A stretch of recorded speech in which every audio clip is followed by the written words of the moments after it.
Hello, my name is Youssef Eldakar. I work for Bibliotheca Alexandrina, the Library of Alexandria in Egypt. And at the Library of Alexandria, we have passion for a couple of things, including working with interns through our summer internship program, which we talked about last year. We also have a passion for graphs, analyzing data through graphs. As far back as 2016, we presented the crawl log animator, which was a simple tool for taking the crawl log generated by crawlers like Hertrix and producing a dynamic graph out of that you can watch and see how the crawl progressed. In 2020, we worked together with the National Library of New Zealand on a project called LinkGate with IIPC funding to build a scalable graph visualization tool for web archives or for generally any kind of temporal data. Just this past summer, we worked with 2 interns as part of our internship program from the University of Alexandria, the School of Data Science, on another graph topic. We called it MeshWARC. So my colleagues here who worked on this are Amr, Sheta, and Mohab, Yousry. I wished that Amr specifically could be here because he really is the one who did most of the work. We suggested the idea, but he took it really quite far, with also contribution from Mohab. But he couldn't travel, so I'm here. All right, so it's directional. So let's talk a little bit about this project, MeshWARC. The web is a graph, and like we said, we have a passion for analyzing data through graphs. What makes the web a graph is hyperlinks, obviously. It's inherent in the format that makes the web, HTML, hypertext, markup language, so it's text connected through hyperlinks. But here we examine the quality of hyperlinks. Are hyperlinks really representational of information or of similarity or relationships between documents? Many times they are, but many times they are not. So we are looking here at reconstructing the graph of the web using similarity, semantic similarity between the documents that make the web pages. This can be very useful because we can then use it for different purposes, such as improving the quality of search, how we understand the web archive, how we understand this data. We can also take it back into previous work like LinkGate and improve the visualization. So let's take a look at the data that we worked with. So we took, at the beginning of the project, we tried to look at different options, different web archive collections, but we ended up using Common Crawl, as many machine learning projects do. We sampled data from 2013 through 2022, and really worked on about 100 gigabytes of WARC files. It's not much, but hopefully through the exploration that we did, we have a tool and techniques that can be aggregated to larger data. We in this presentation, what you'll see is data from only one WARC file. So not much, but again, it's demonstration of the techniques. So in working with the data, we applied 2 things. One is hard-coded filters and anomaly detection through machine learning techniques to filter the data and to construct similarity between documents. So first, with the hard-coded filters, we have a little tool that came out of this project called WARC HTML. WARC HTML is basically a wrapper around WARC.io, the Python library for reading WARC files. And this makes it easier to extract HTML data from WARC files. So one thing we do is we extract only the P tags, the paragraph tags. We exclude documents that have words fewer than a given threshold, and just a set of hard-coded filters that we use to get the more meaningful content that can be used in similarity analysis. So we found there is a lot of noise in the web and consequently in the web archive. By noise, we mean documents that are, again, not useful in doing semantic similarity analysis. So examples of these can be like login pages, ads, advertisements. So we had to find a way to deal with this.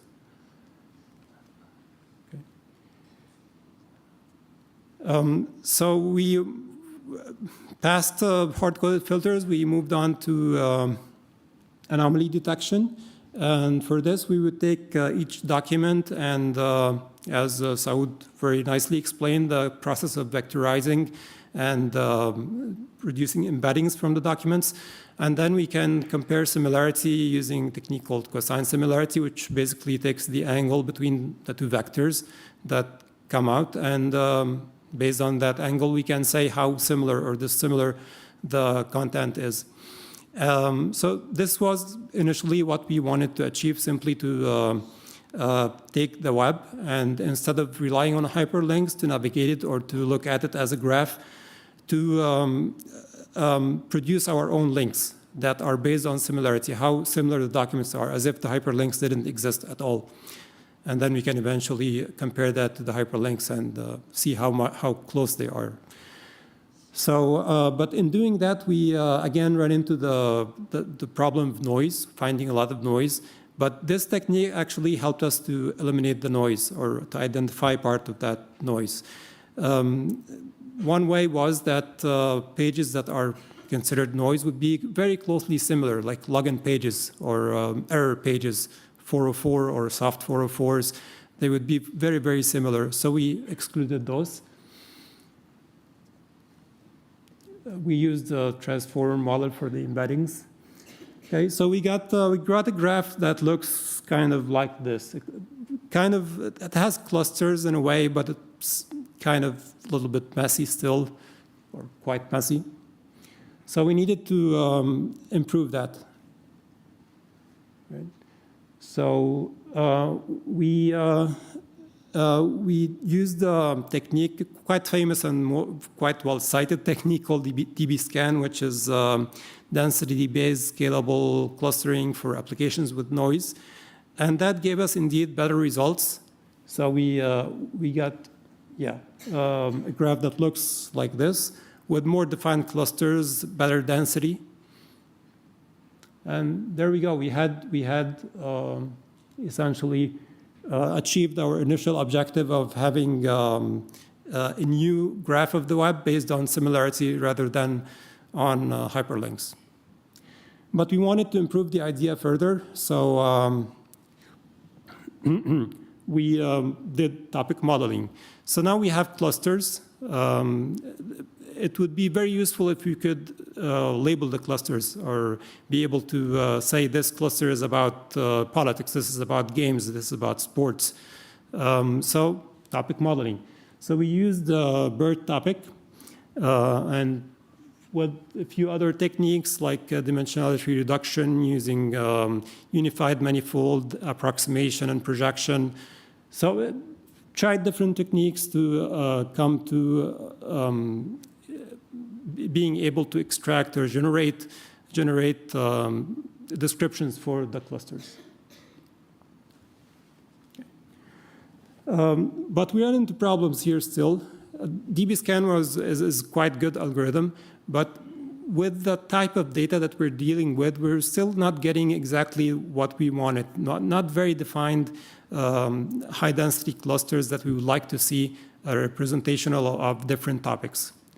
So we worked some more on that, and eventually the group suggested to customize their own implementation of a clustering algorithm, which they called RGR. Please don't ask me what it stands for, but it's RGR for now.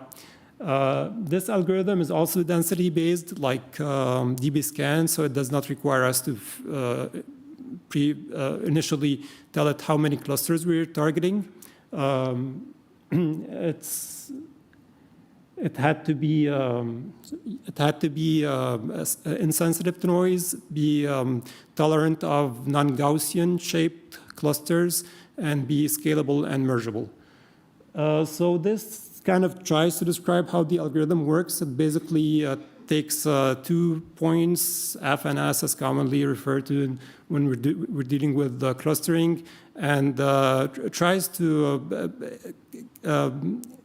aggregate clusters that have higher density. We're always looking for higher density. It's iterative, so it goes through several iterations, and what makes it stop is when it starts to oscillate. So when it gets to a certain level of threshold for the number of oscillations that it's experiencing, then it stops.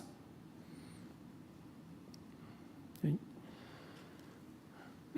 So we had better results with that.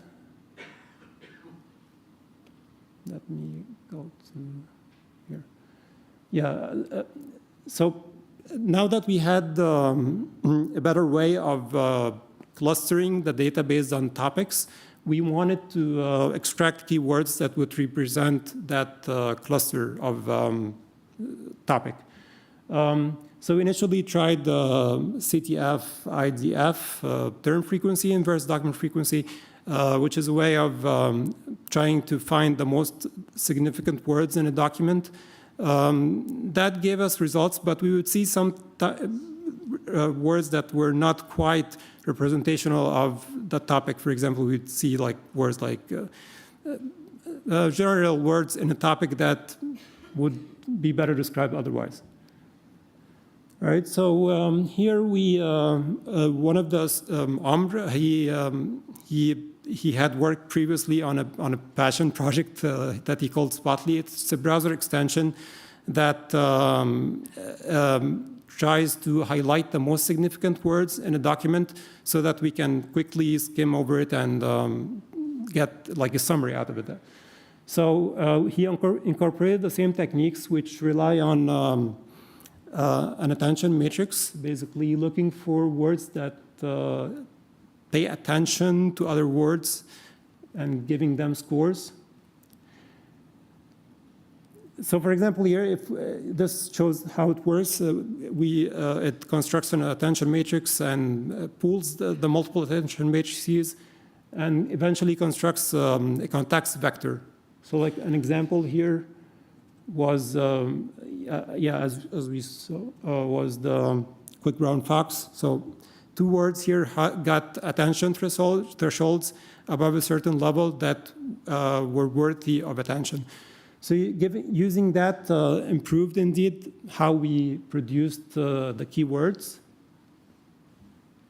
So for the benefit of time, let me go to graph visualization. So for graph, for graph visualization, for graph visualization, we used GraphViz and also OpenORD, which is an algorithm for very large-scale graphs, for layouts of very large-scale graphs. And we ended up with things like that. So this is this shows different clusters. Each cluster has a different color. And things in black are noise, the noise that we identified. Here, this shows 2 clusters. And by the way, the thickness of the edge or the weight of the edge of the graph is representational of how similar in semantics each document is to the other. So for example, 2 documents that are very similar would have a thicker edge between them compared to documents that are less similar. So this can be very useful. Here it shows, it zooms in on 2 clusters, the blue cluster and the orange cluster. The blue cluster here is about war. I'm sorry, the blue cluster is about puzzles and gaming. The orange cluster is about war. If we zoom in on the orange cluster here, we can see more details. We can see the names of certain countries involved in war. This is another interesting shape. More interesting shapes. And here are the keywords that we spoke of, how we went through extracting them to represent each topic. We can see this can be very powerful and very useful. So working with web archives, which can be a very large pile of data, it's useful if we can group documents together. So for example, we can enhance searchability and accessibility, discoverability using that kind of technique. So here, for example, we can see that also the benefit of using a density-based or hierarchical clustering algorithm, we can see that certain clusters fall under other clusters. For example, cluster 3 is about baseball. Here, cluster 9 is about sports in general. Here, first, we see like the first topic is obviously like Bollywood cinema, actors. We have food recipes, chocolate recipes. And final example here, results are not always perfect. So for example, here cluster 24, I'm not really sure what these keywords describe, but cluster 25 is clearer to see. It's about travel, hotels, and whatever. Yeah. So some references, and again, we're very happy to have done this work in collaboration with students at the university. Again, I wish that Amr specifically was here, but if you have any thoughts or suggestions, please get in touch. This is something that we would like to continue working on. Thank you.